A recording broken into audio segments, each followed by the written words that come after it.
Hey guys, gonna do another little video. Today we're gonna focus on 6.8, which is connecting trig ratios, and it's kind of going in the opposite direction of 6.7. Now, in section 6.7, you were given a triangle,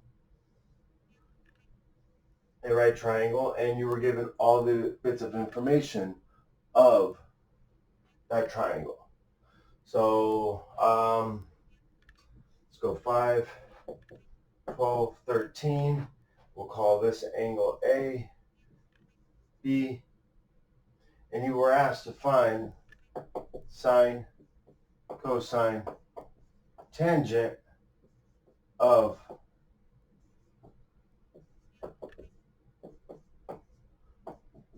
both of those angles, A and B. And so let's go through this really quickly, and then I'll explain how it connects to section 6.8.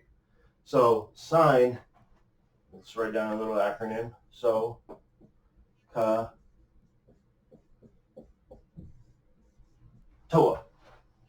So sine, if you remember, is the side that is opposite over the hypotenuse. So if this is my angle of reference, angle A, the side opposite over the hypotenuse. Cosine of A. Cosine is the side that is adjacent, the side that it is touching. That's not the hypotenuse, over the hypotenuse. And then finally, tangent of A, opposite over adjacent. Now, with more practice, you'll see the connections between the sine of A and the cosine, or sine of A and cosine of B, and vice versa, cosine of A and the sine of B. But for now, let's focus on B, and we want the sine opposite over hypotenuse. Cosine of B is adjacent over the hypotenuse. And then finally the tangent of B,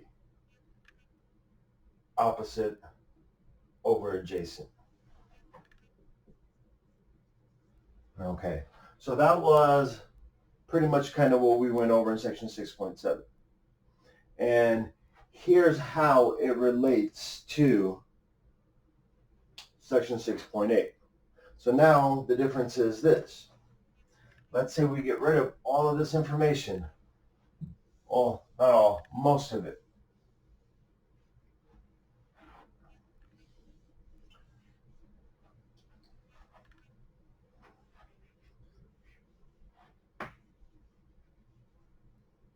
Okay, and that's kind of what we have, is kind of a blank triangle with just a little bit of information from one of the trig ratios. And that's kind of all they give you in section 6.8, and then they want the rest of this information. So all I have to go off of is that the sine of A is 5 over 13. And so if I go to my angle A and I'm looking at the sine, I know that the sine of angle A is opposite over the hypotenuse. And you kind of just take it just like that. Opposite over hypotenuse is 5 over 13. So that means that the side opposite angle A must be 5. And the hypotenuse is 13. Cool. But how do we get the rest of the information? How do I find out what the length is of the side that's adjacent? Well, don't forget Pythagoras. He's a great man. He tells us that if we have 2 out of the 3 sides of a right triangle, we can figure out the third side. So we have to use a little Pythagorean theorem. Let's say a squared plus 5 squared is equal to 13 squared. And so that's your setup. You go through the process, and that's going to allow you, actually let's call it x, just so that way I don't confuse. And so you end up with x squared is equal to 144. X is 12. So now, even though we started off with only this bit of information, that was enough for me to find out what the length is of all three sides. And now I can easily go back through and finish this off. So let's go ahead and finish this off, and then I'll do one more example to solidify things for you guys. So again, cosine is adjacent over the hypotenuse, tangent, opposite over adjacent, sine of B now. And again, make the connection between some of these. And so, connections that you can make: cosine of A is the same as the sine of B. Sine of A is the same as cosine of B.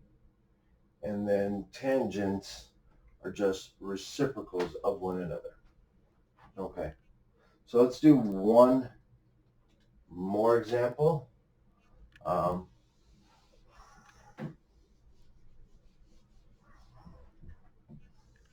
I'm just going to erase all of this.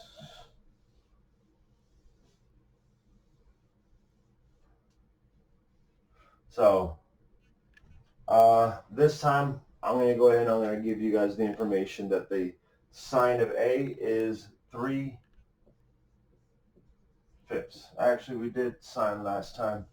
Let's have it be the cosine. It works out the exact same way. Nothing really changes. And so you just draw a normal triangle, right triangle.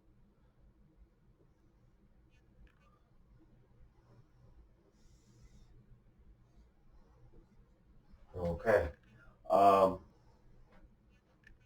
going to label this A and B.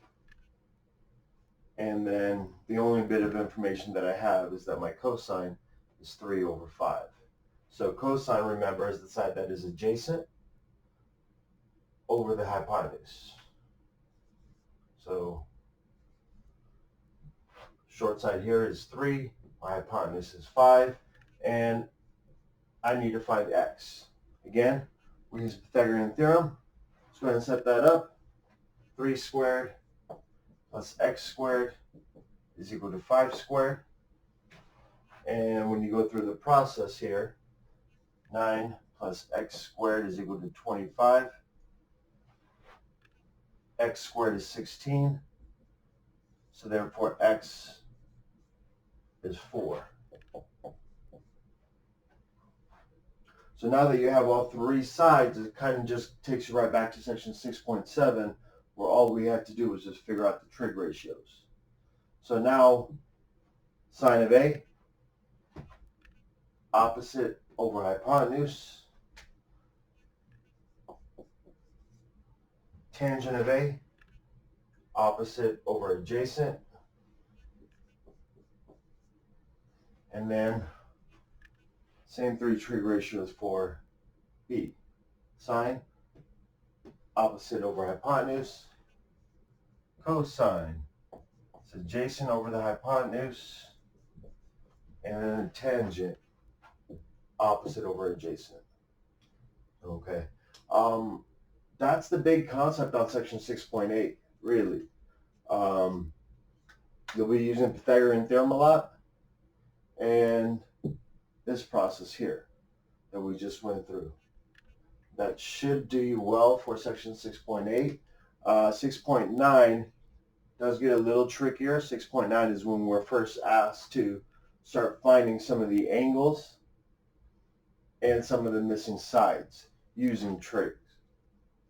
So we'll get into that real soon. But for now, have fun with section 6.8.